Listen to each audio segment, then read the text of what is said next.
خدیجہ طاہرہ میں کیسی برکت ہے؟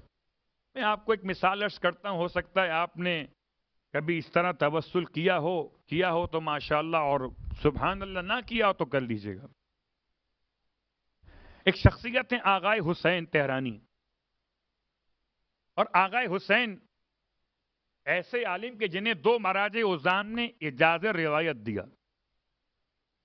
ایک آغائے لطف اللہ صافی گل پیگانی نے، ایک آقائے محمد رضا گل پیگانی نے، دو عظیم مراجع نے ان کو اجازت روایت دیا۔ اجازت خمس لینا اور ہے، اور اجازت روایت لینا اور ہے۔ اس کا مطلب کہ ان دو مراجع کے نزدیک یہ آغائے حسین اس منزل پر موجود ہیں کہ روایت نقل کر سکتے ہیں کتابوں سے۔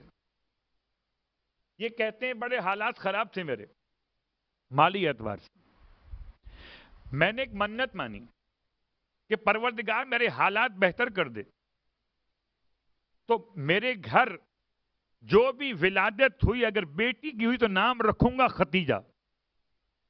ختیجہ نام رکھنے کی منت مانی حالات ٹھیک ہونے کے لیے۔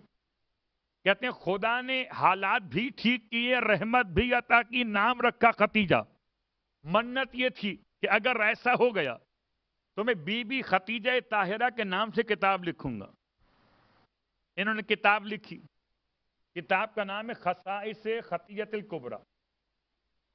160 خصوصیات لکھی ہیں حضرت خدیجہ طاہرہ صلوات اللہ علیہا کی۔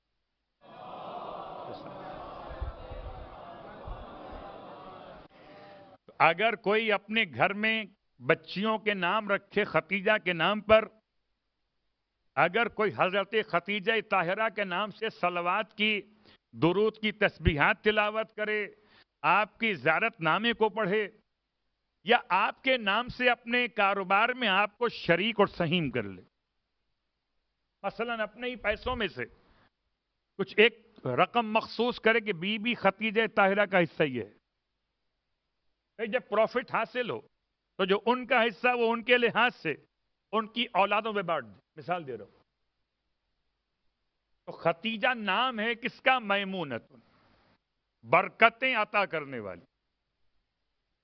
فاضلۃ، خدیجہ صاحب فضیلت خاتون ہے، ایسی صاحب فضیلت کہ تخشا عن العار، ہر ننگ و عار سے دور ہیں، وتحذر عن الشنار، ہر قسم کے فسق و فجور سے الگ ہیں۔